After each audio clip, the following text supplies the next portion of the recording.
Well, since yesterday, we had an event put together, not only by UNESCO, but also Government of Ghana. We had the Information Minister go speak at that event. We've had a coalition of a number of views from journalists as we all mark the World Press Freedom Day in Ghana.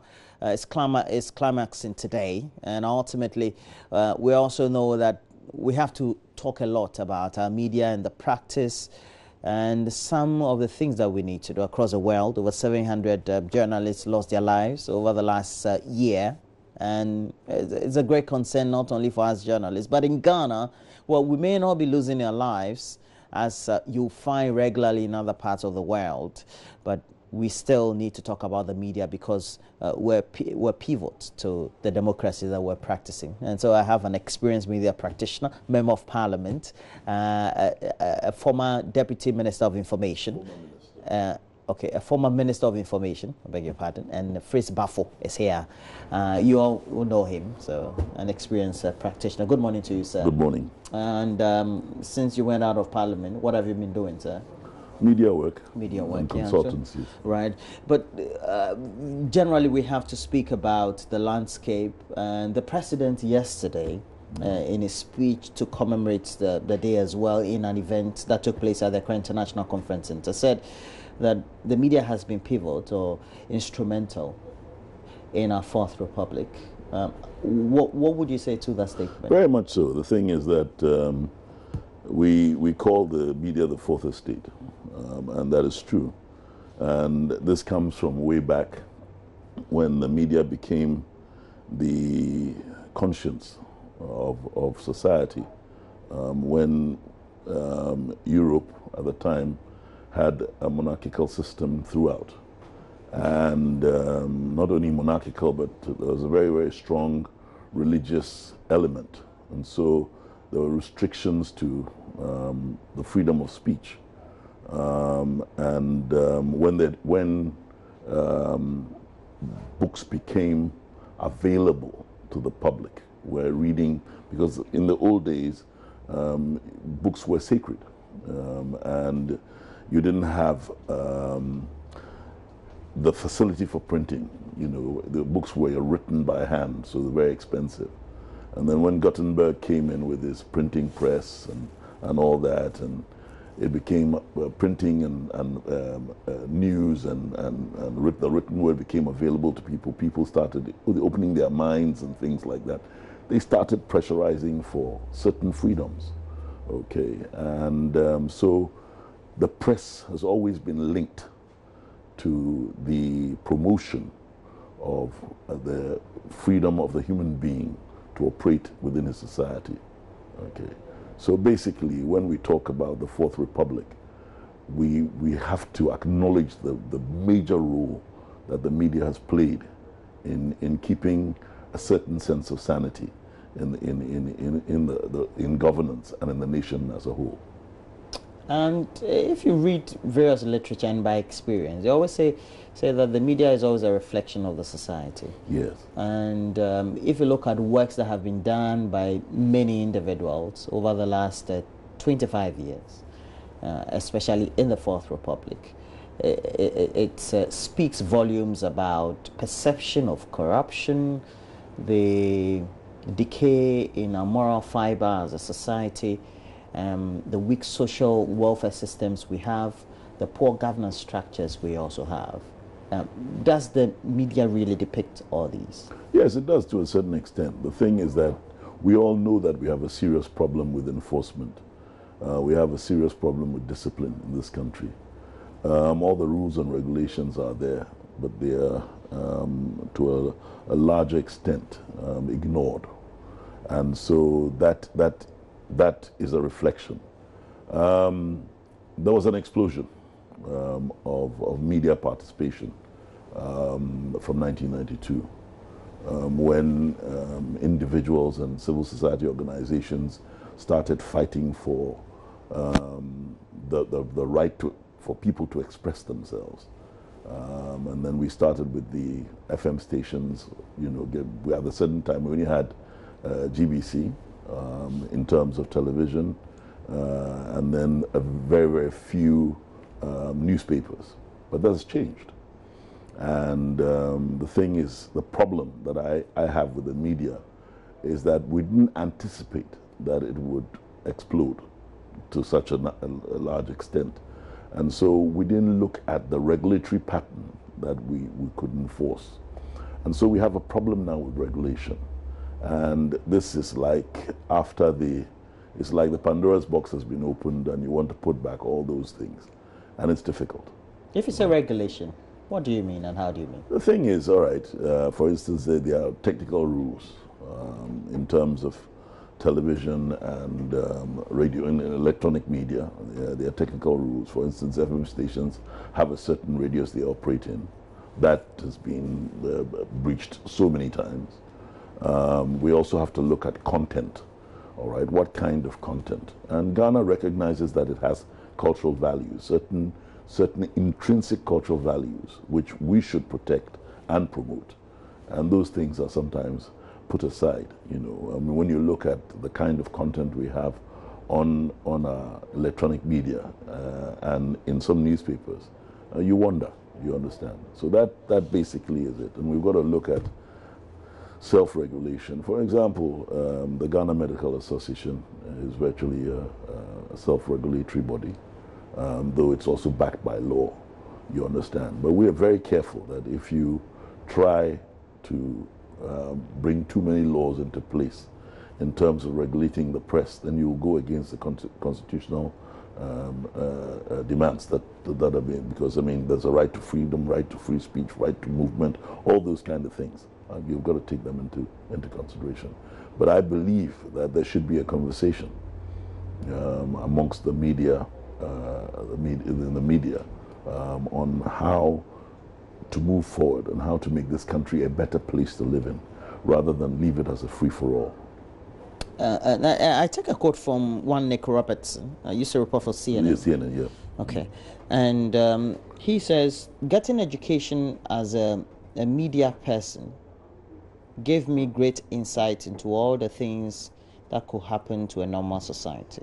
And so when I went to Iraq to cover the war, I saw that having a free media was at the heart and conscience of the people. Well, when I did further reading, it also meant that when the media was a reflection of what people thought and the society thought, it could also prick the conscience of ordinary people who were even in the ruling elite. Do you think that happens in our country? Yes, to a certain extent. I mean, I think Are we conscionable? Yes. I think Ghanaians are the so-called Ghanaian elite or the governing classes are very much aware of what the media can do. The media can actually make you and break you. It's a fact. I mean, so if you do not walk the walk and you have a misstep and it gets into the hands of the media, you know that you're going to be destroyed. So therefore, there has to be a certain element of being careful. But basically, if the media itself is tinged with corruption, all right, where the media is not well resourced, and so therefore media practitioners are open to some form of financial coercion or social coercion, then you have a problem. And I think that has crept into our media firmament. Yeah. But how do we see to that the media and the personnel playing the critical roles? Because really it's the personnel that are resourced. How do we get them resourced? Well, the thing is that you have to look at the funding arrangements, the funding arrangements and the financial arrangements for the media. If you leave it as a free-for-all, like in the States, it's virtually a free-for-all. They have a public broadcasting system, PBS, which puts forward the government's views and the views of the society at large and everything. But ours right now is actually a free-for-all. So it's very, very, very difficult, you see. Okay. Could we get to a position where perhaps the media is better resourced financially by way of remuneration and emolument, and as a result of that, it makes us more independent and more accountable? But the thing is that right now the media, we have the private press. I mean, very, very few of the people in the media are government sponsored, and so you're looking at a commercial aspect of it. And the commercial aspect of it is that if you're out there to make money, all right, you will look to the profitable side of it as against the social conscience, or the social conscience of the media, which is always a very, very small core in any country, you see. But the thing is that because of recognition, all right, there's a certain cachet, social cachet, that will give you some kind of return. For instance, if you talk about Woodward and Bernstein, when in the Nixon era, maybe they were just poorly paid journalists, but they made a lot of money from the book that they wrote, All the President's Men. So basically, you can profit. You can profit from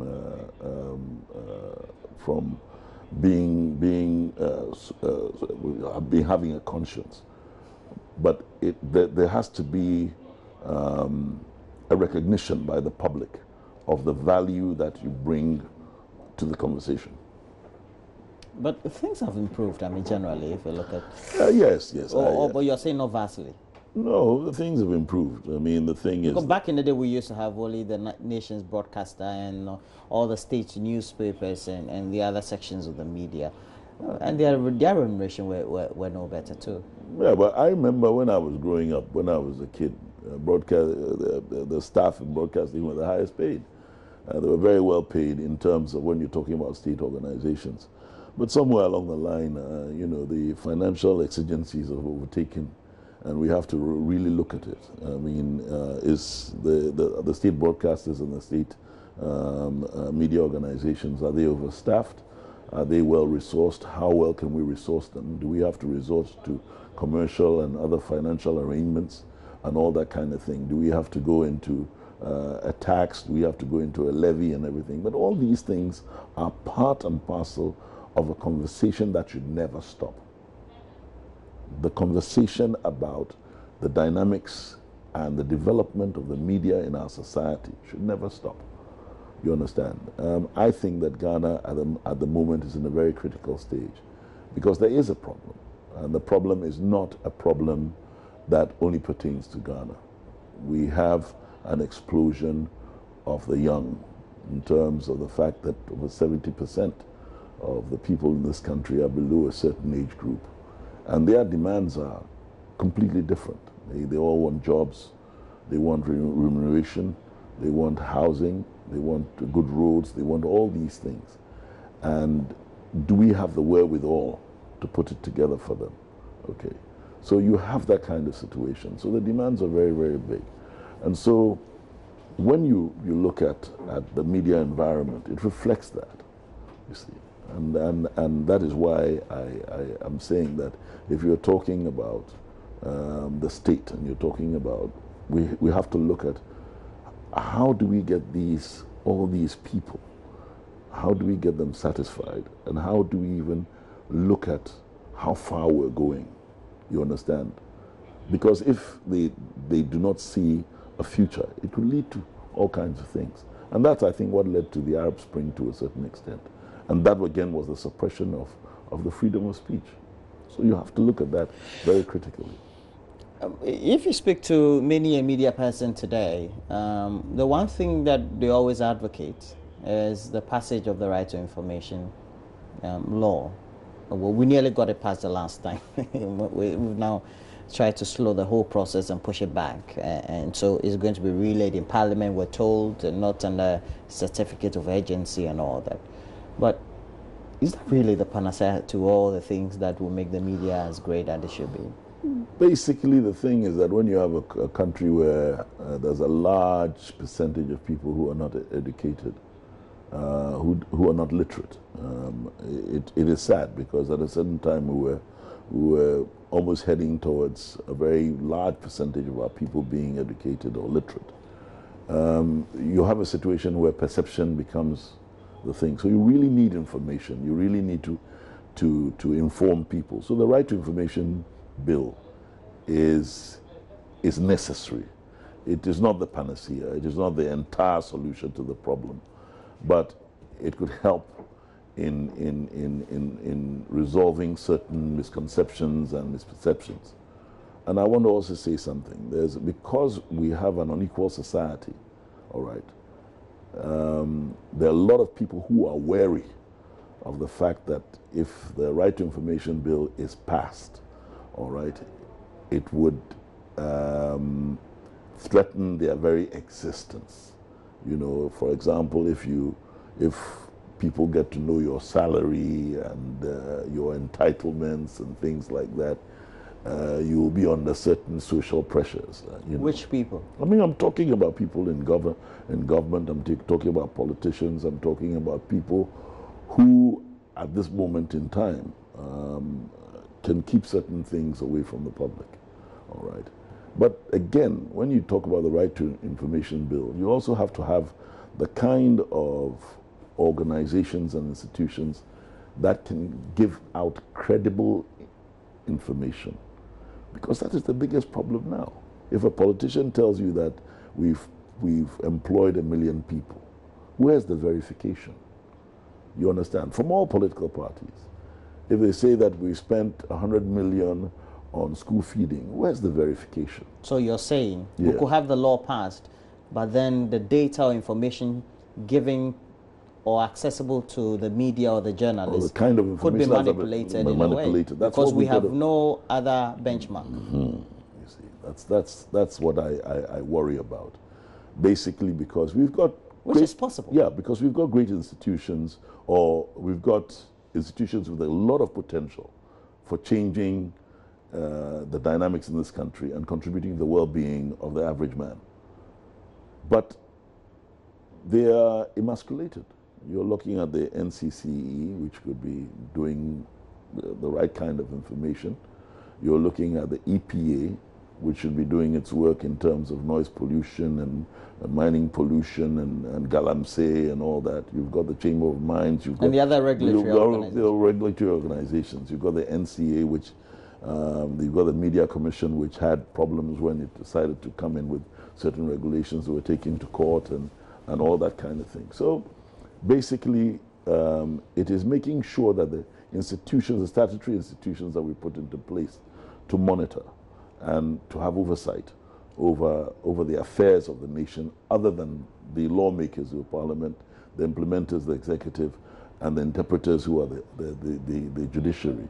And then you've got the press, who are the ones who can say, you know, this is what is happening, and they can actually even promote the affairs of the agencies, the statutory agencies. So these are the things that we've got to look at.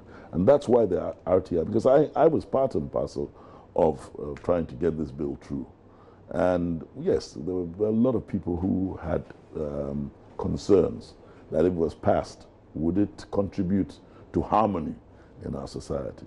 But I think that we should do our best to have it passed. Well, we'll see how it goes. But it's our discussion on World Press Freedom Day, and we're marketed in Ghana as well. It's the last day of the climax of the whole 2-day event. And press freedom may sound abstract to some people, but to those for whom telling other people's story is an everyday reality, they understand the consequences of the absence of press freedom. As the world commemorates World Press Freedom Day, JoyNews Gifty and Apia takes you and all of us really on a journey of reflection with media practitioners from various organizations on the work they do. Now, let's start by hearing what press freedom itself means to these journalists.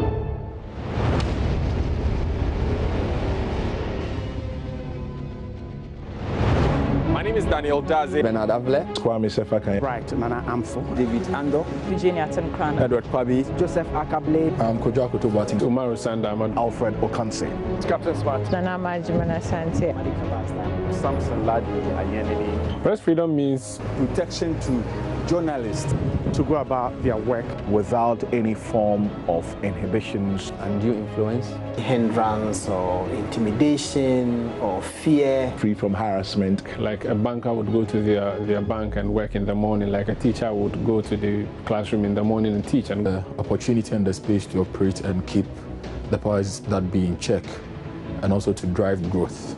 So press freedom is that which enables me to tell the stories that matter the most to the audience.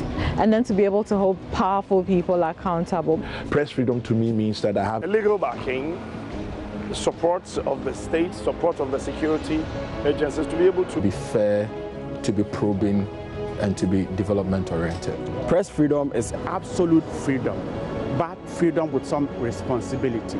It's very vital for the survival of any democracy. In fact, I feel it is part of the birthright of every citizen. So yeah, without press freedom, there can be no press.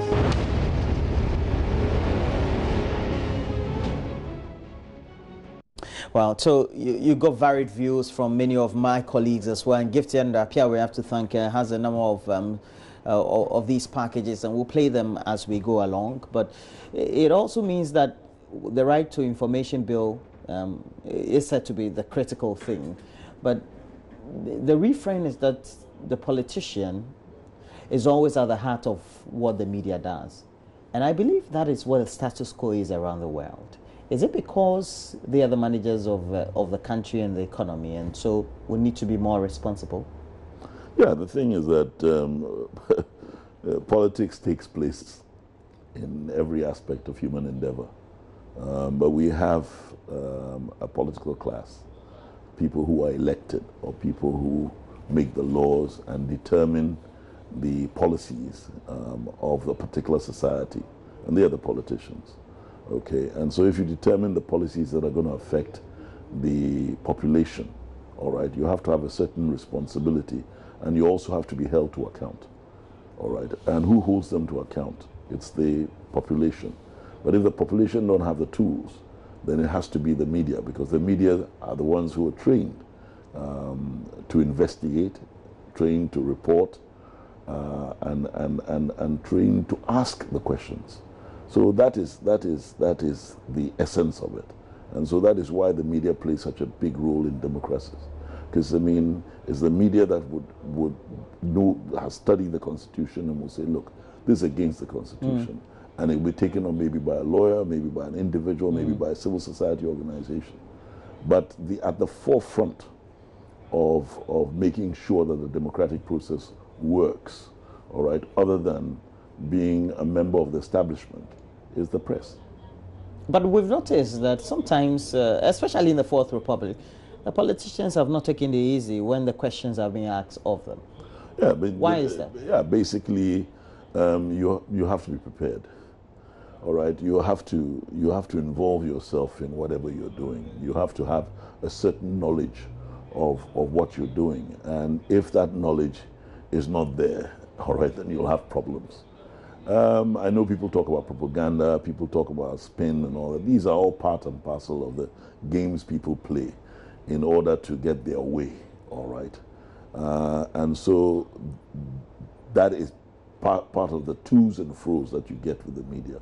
A media man comes, maybe you're not ready to reveal information, he wants that information. How do you do it without offending him or without making a complete ass of yourself? You've got to find a way. So you use spin, you use propaganda, you use obfuscation, all those kind of things come into play. And that's the reality of life. You understand? It's not an ideal. Okay. And I used to read a lot about one gentleman. He was a deputy to J. Hoover of the FBI, Hoover, yeah. MacPhail. Yeah. And he was a great whistleblower in that scandal back in the 70s with Richard Nixon. Yeah. Now, in that scandal, he worked closely with top journalists of the Washington Post. Yeah, that's Bernstein and... Great. Yeah. Now, at the end of the day, it means that we have people who will be in a certain structure and have a certain affinity to the society and would want the system work, not because they want to enrich themselves. Yeah. Why is it that we don't find that in that part of the world? Basically because, I mean, if you're a whistleblower in the United States, to a certain extent, you're protected by the law. A whistleblower here in a country with weak institutions, your life could be at stake. I mean, it's also the same thing in the States. You've heard so many times about the 700 journalists who were murdered in the course of their duty, some of them because they were in areas of conflict, but people who've been blown up for whistleblowing, you understand? And you'll find out that that happens in a lot of countries where there is a certain investment by politicians in a certain way because it benefits them directly. All right, maybe it's oil, and you're making a lot of money, illegal money from oil, making legal money from resources and everything, and then somebody threatens to reveal all the information, and you feel it threatens your life and your whole livelihood. And if you have a weak state structure, or the state itself backs that kind of activity, then your life is in danger. And I think that is what prevents people. Anas, we talk about Anas, but who knows what he looks like? He's using the anonymity, all right, to protect himself. Because if it wasn't for the fact that he had that anonymity, I'm sure that his life would be in danger to a certain extent. And that is what that is what I think is the situation. Then it means that it's dangerous to practice media in our parts of the world. Of course it is. I mean, maybe better in Ghana, but extremely... We're far better in Ghana. But extremely dangerous nonetheless. In the other places, yes. Basically, in Ghana, we're though we're cosmopolitan, we're homogeneous. And I know that we have certain whistleblowers, but they're not the whistleblowers who would like to come out and be seen. They whisper. You have the whispering people who tell secrets of what is going on, either through anonymous letters and anonymous phone calls and that kind of thing. And then you have to verify whether the information coming to you is credible. And that puts you in danger, doesn't it? Yeah. Okay. So the politicians, yeah. The perception is that they are corrupt, and that is why there's mismanagement of the country. What's your view on it? Well, the thing is that you can't really run away from corruption. And I will not accuse my colleagues of being overly corrupt, but there are corrupt practices. And a lot of the corrupt practices can be avoided if we have the state institutions or the statutory institutions that can prevent that from working. For example, IOCO, is it well funded? SHRAJ, is it well funded? All right.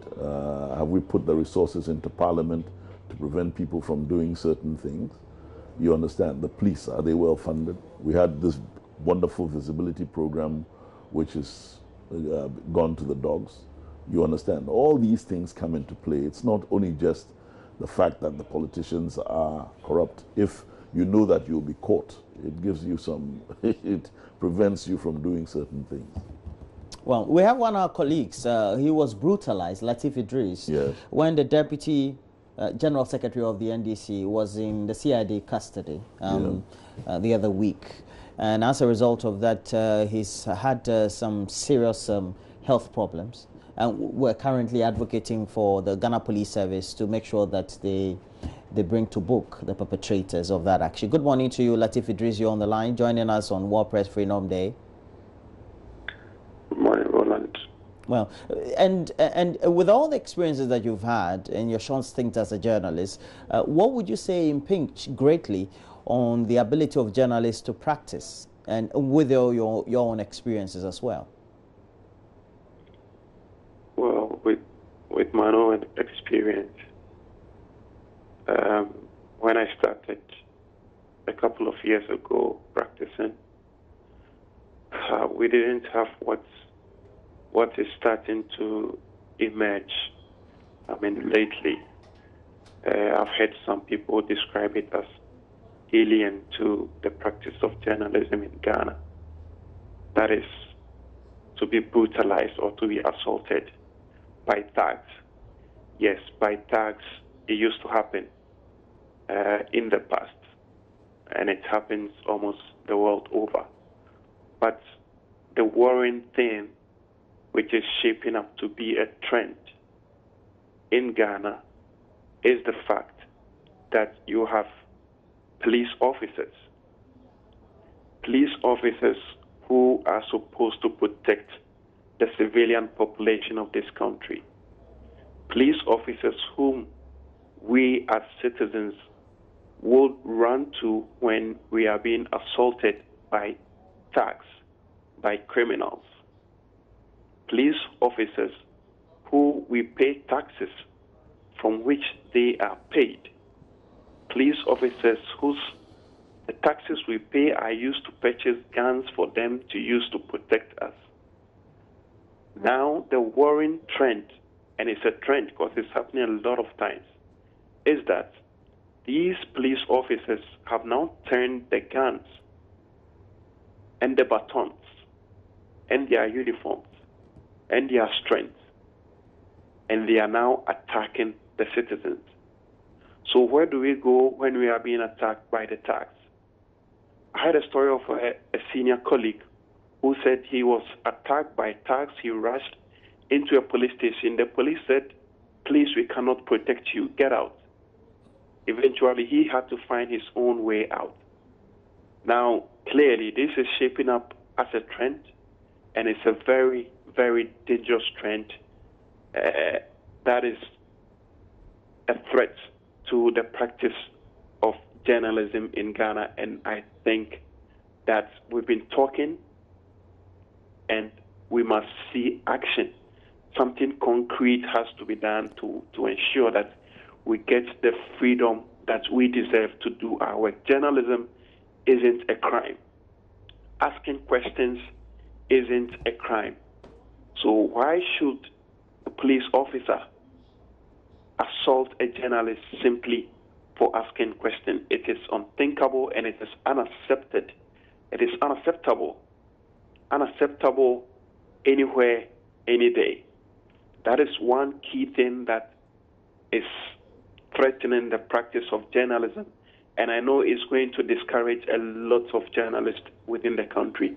Now, if people get to understand the impacts of what the assault has caused to my person, if you get the full impact of what has happened to me, this, I'm sure, is going to discourage a lot of up-and-coming journalists, courageous journalists who would want to push boundaries and keep leadership in check. This is going to be something that I'm sure would discourage a lot of them, because what has happened to me is ugly. It's ugly, I must say the least. It's ugly, Roland. And that is one. I'll say it and say it again. Now, second, we all know what is happening in our democratic space. It has to do with the passage of a law that will allow for journalists to access information to do their work, and that is the Right to Information Bill. We know how it has gone back and forth in parliaments, that has come and gone, and this time around, the president has mentioned that he's going to ensure that the bill is finally passed into law so that journalists can go about doing their work, get access to information without any difficulty. Now, yesterday, I managed to attend the World Press Freedom Day because I was selected to be part of it. Even though I was in severe pain, I sacrificed a lot to just show up at the program. And I had one of the speakers from Nigeria. She was saying that, yes, she was here last year, and she heard our president mention that he would ensure that the Right to Information Bill is passed. She's here again, and the Minister for Information, Mustafa Hamid, who was yesterday at the program, also mentioned that he will ensure that, or government would ensure that the bill is passed into law. And she was questioning why it has taken so long for government, this very government, to also see to the passage of that bill. We have other speakers, Professor Kari, who was also one of the speakers also questioning why it is taking too long to see this bill passed into law. So yes, that is also one hindrance that is not making the work of journalists within the country smooth as we expected. But for me, the first one I mentioned, which is shaping us up as a trend, is something that we must quickly nip in the bud. Otherwise, a lot of people are going to quit the practice of journalism, because we all need our lives. We need to put food on the table of our families. And if that is going to get us killed, Roland, I'm sure you wouldn't want to go any step further. Oh, that's putting me on the... Is that supposed to be a question? No, I'm just saying. Is that rhetoric? That is the okay, reality. that's okay. Let's move on. Now, Latif, we know that the Ghana Police Service has a police council. The vice president is the chairman of that council.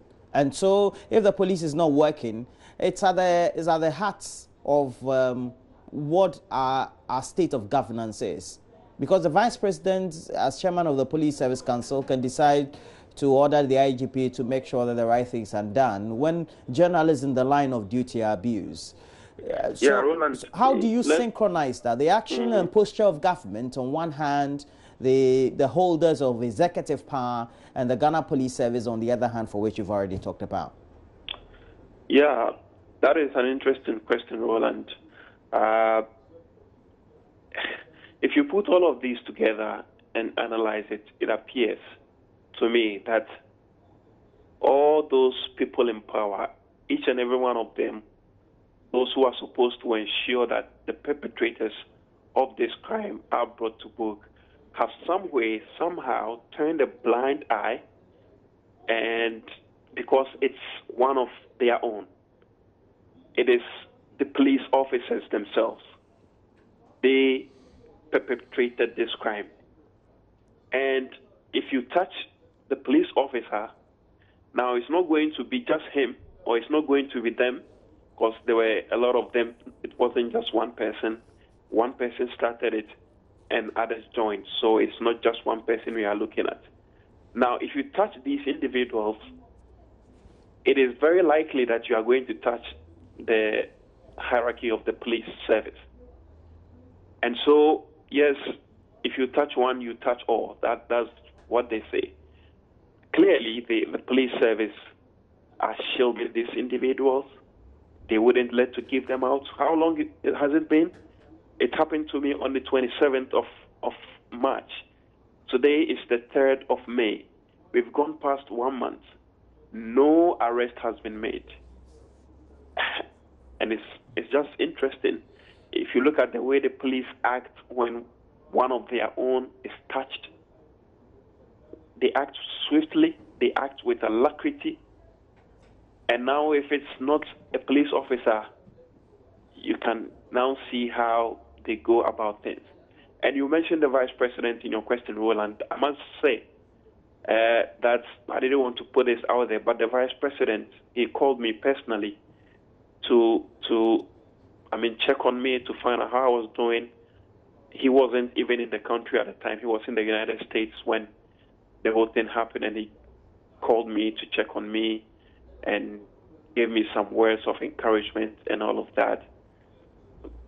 Yeah, so I just want to put on record that as a person, as a vice president, he has called to check on me. But with his position as the chair of the police council and all of that, yes, we have not seen that unit, that setup within the police service taking the matter up as one would expect them to do if it were to be one of their own, or say a big politician, quote and unquote, who has been, assaulted by police officers. Well, Latif, we wish you all the best. We know that we're always keeping you in our prayers, and you'll be well and join us soon.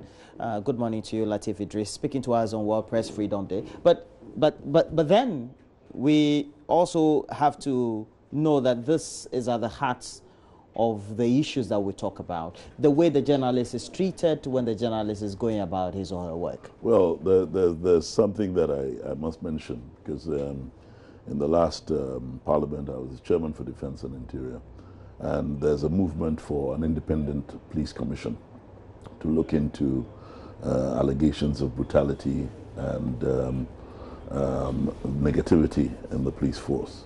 That is what pertains in certain countries. For example, in Britain, they have an independent police commission, which is made up of civil society and people who are not aligned to government.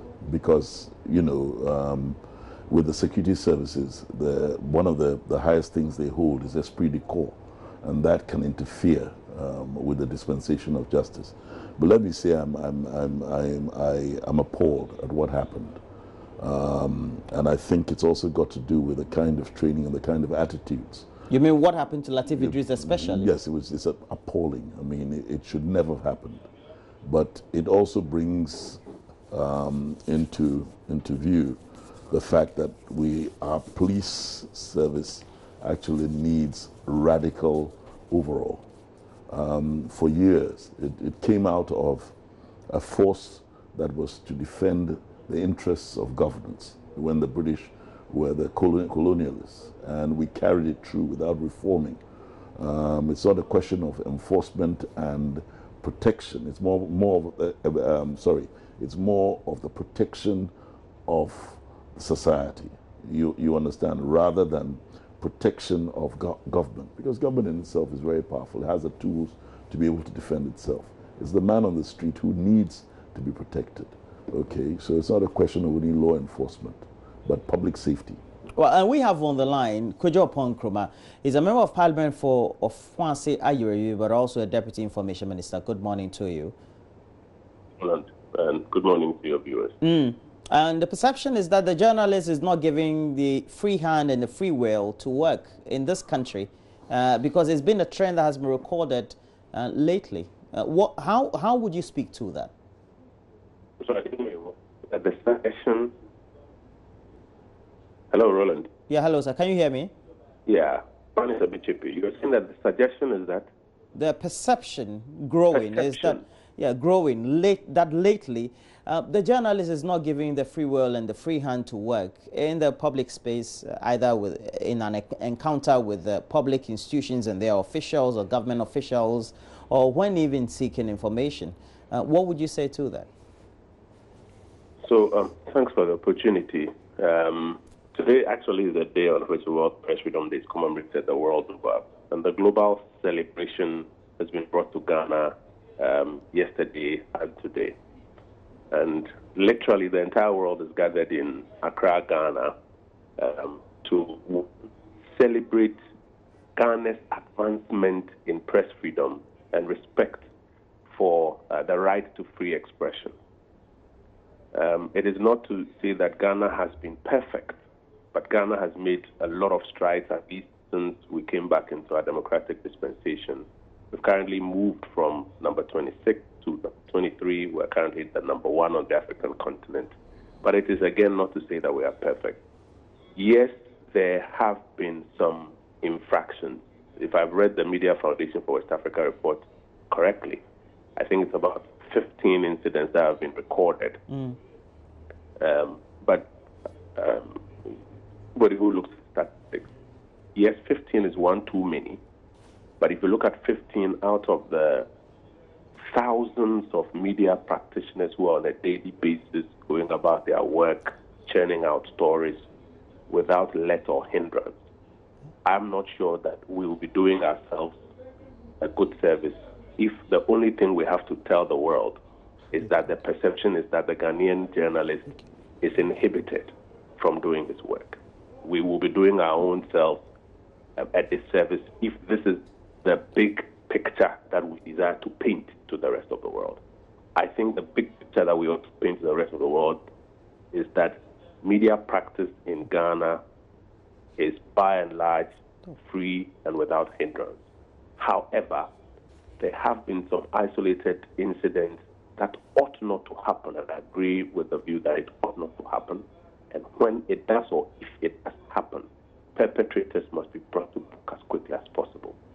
But I'm not sure that what we want to tell the world is that we as journalists in Ghana are not free to practice.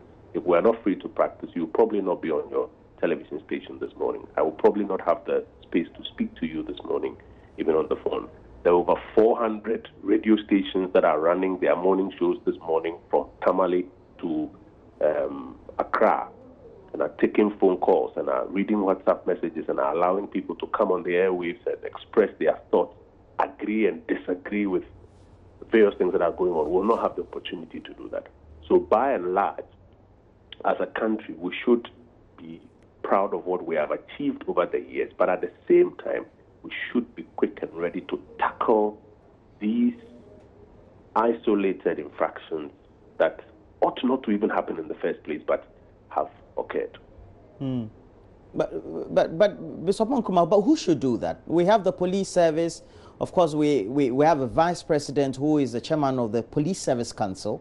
And so if the police in themselves and their administration are not taking actions, for example, on what happened to our colleague here at the multimedia group, Latif Idris, then also it means that some executive power needs to be brought to bear to make sure right actions are taken. Is that not it? I believe that I share that view that first of all, when somebody is assaulted in their line of work, that person ought to bring it up for attention, and that attention ought to be given it by first the investigative authorities, and if beyond that we're going for judicial review, we're able to do so. I recall the case of my good friend Efia Pukra, who was assaulted by some person while she was going about her work. And she took it up, she made a case against it, the case went to court. And if I recall properly, in the end, it was addressed. Okay, so you're saying we should go to court on the subject of I haven't said activity? that. I'm giving you examples. Yes, sir. And please don't categorize my words. I'm just giving you examples. And I'm saying that in the case of, and I'm coming to the case of my good brother Latif. I was with him at the World Press Freedom Day yesterday, during the main plenary sessions. In this instance as well, the police administration has been notified, and I do understand has commenced an investigation. I think what we need to do is to keep the pressure on, is to follow through and ensure that that investigation is completed, and if persons are found culpable of having unjustifiably used excessive force on him, those persons are also held culpable for their actions. Well, journalism is good. The media practice and its contribution to democracy has been lauded, even by the president yesterday in his speech. But sometimes our own actions as journalists may not inure to the whole benefit of the general society or even the democratic dispensation. Would you say, based on your observation, having practice on the other side of government as well, you would say we could do better as journalists than we're doing based on certain actions that we take, maybe the way we do our work? Again, the Ghanaian journalist has done very well, at least for what I've seen since we came back into the democratic dispensation. The work of the Ghanaian journalist has been instrumental in holding government accountable, in holding society itself accountable, in drawing attention to many things that ought to be attended to. But you are right. There are some risks that need to be attended to. And I'll give you two of those risks as are being discussed, for example, yesterday. One is the risk of deliberate fake news, where people go out of their way to churn out stories that are not true. And then you have media houses publish these deliberate untruths, sometimes knowing that it is an untruth, but because we desire to get headlines and tracks and etc., we publish it. The risk there is that we as journalists stand at the risk of losing credibility and losing the industry that we practice. Because after a while, when I keep reading stories, or when you keep reading stories only to find out that they are not true, after a while, the next time you see a headline, you probably not believe. And it affects our own profession. The second is that it also injures the society. Because again, after a while, as the society begins to consume stories that are deliberately untrue, or assumptions that are just made and swept, and categorical statements that are out of place with the fact. Somebody sees 3/10 and he says majority of, this is that. It injures the society because the society's psyche about itself and its institutions of the state is injured. I'll give you an example. Just last week or so, Parliament reconvened. Yes. And Parliament received a report from a committee that said that even though the executive brought the RTI bill under a certificate of urgency, and therefore that bill was not gazetted, having received a number of petitions and interest from many other stakeholders, the committee did not feel that the bill should be passed under a certificate of urgency, and therefore was of the view that A, we should withdraw the original bill that was ungazetted, and B, on the same day, right there and then, replace it with a gazetted version of the bill. I saw a report on a major media platform. Indeed, we are doing an introspection. I'm not sure you will take it out of place if I mention, on My Joy Online, that said that Parliament had withdrawn the bill, and that therefore proceeded to ask, do you therefore believe that the bill will be passed if Parliament has withdrawn the bill? So I called the journalist and I said, you in the chamber, I'm not sure this is what happened. The journalist said, oh yes, I think there was an error in the story. And then they proceeded to correct the story and say that Parliament withdrew and relayed a gazetted version. That's the correct version of the story. But what had happened was that the story had been published that Parliament had withdrawn it. An analysis proceeded from there that therefore you cannot trust that this thing will be passed. Yet when they sought to correct it, they did not own up boldly to say, our first report was inaccurate. And the reason for which I'm drawing attention to the fact is that when you don't do that, you have injured the society. Somebody has read the first story and is injured that he cannot trust the society to function, or he cannot trust that this thing will happen because you have not provided the full information. So when you correct it, you have an obligation to correct it properly, that, oh, we didn't have the full information, or, oh, we misreported, so that whoever is consuming has the full benefit of that story. So if we don't cure some of these, sometimes inadvertent, in this case I believe it was inadvertent, or sometimes even deliberate, like what you hear some persons go on a platform and deliberately tell an untruth that, you know, let's say government is bringing a policy to legalize same-sex marriage, and somebody says it categorically, and you have media houses carry it on, but don't get to a factual answer. You have people hear it and carry it home, and the society is injured because people will feel, you know, hurt and upset when they hear these things, and it affects the long-term, you know, psyche of the society. So there are risks inherent in the job, and there are many ways by which we ourselves as practitioners can work to guard against these risks so that nobody has to come from outside to come and regulate it for us. But if we step up to that obligation, even in spite of the fact that I think we are doing fantastic, generally the Ghanaian media is doing very well. These are big risks and excesses that if we are able to address, we can preserve the profession and the respect that it comes with. Well, thank you very much. And that's the Deputy Minister of Information, but also Member of Parliament for Fuansia Yorubi, Kujopon Nkrumah. But he seemed to encapsulate well the topsy-turvy nature of the practice we have in Ghana. Is it because sometimes we don't tend to empathize on the other side? What goes...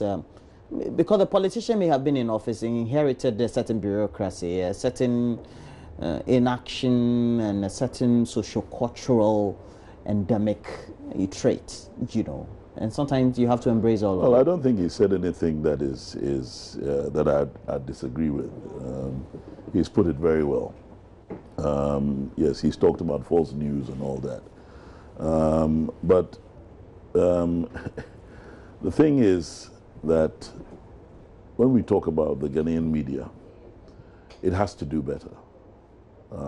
We also have to strengthen the capacity.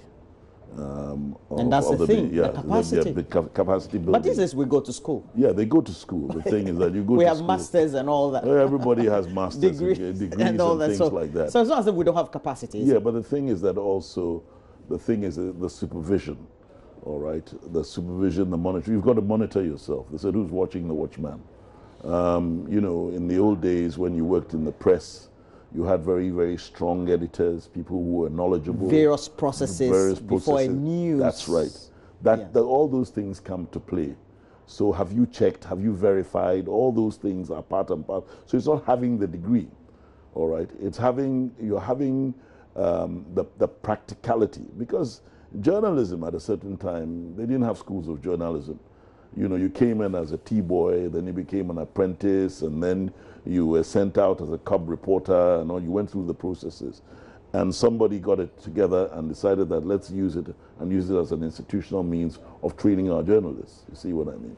So basically, some of the best journalists that Ghana has ever had, you know, were not trained formally. You know, I mean, if you talk about Cameron Dodu,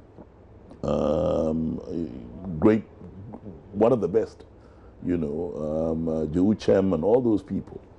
So basically, the thing is that we have to go through the various processes. So I was talking about self-regulation. I was talking about your rights, not only your rights as a journalist, but your responsibility as a journalist. Why are you a journalist? Why are you doing that? Okay. So we're fighting for society. Yes. But so we have to wrap up. But yes. There's now an upsurge of social media. Yes. And it should be the last point that it seemed to have been a wave that nobody's having a control over. Just the other week, we had even the boss of Facebook, who has gotten on board a lot more social media platforms, WhatsApp, etc.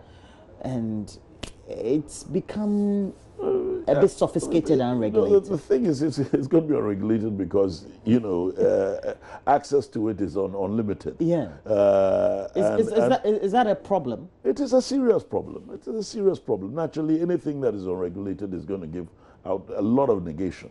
You understand? And the social media right now, I mean, it's incredible. I mean, I got a picture yesterday of dead bodies on the road, and I'm sure it wasn't even a media man, somebody, and then he has access to the media. And, you know, CNN is actually encouraging people, oh, have you got the pictures of this? Have you got the... I mean, so it's a way of making money, it's a way of getting recognition, and it's unregulated, you understand? And where the conversation is on how do you regulate the social media without impinging on the freedoms that are encapsulated in our, enshrined in our Constitution. So it's a dilemma. As I said right from the beginning, the conversation of the media about the media and its role in society should not stop, and all stakeholders should continue the conversation, because you have to head towards the best practices. Well, thank you. I've enjoyed the conversation. Former Minister of Information, but also Member of Parliament. Former Member of Parliament. And former Member of Parliament, of course. I thought the former will qualify the two and clarify all the issues. But Fritz Bafo has been our guest this morning, great media practitioner, consultant, and helping us, and politician as well, helping us with our discussions on this year's World Press Freedom Day. It's been on theme, though, keeping power in check, media justice, and the rule of law. Well, we also know that journalists have been reflecting on the theme with some deep-seated expectations that in the years ahead will present a much more conducive environment to speak truth to power through academic and professional development, more research, and a greater sense of self-worth to live up to this year's theme. That's where we take a break. We'll be right back.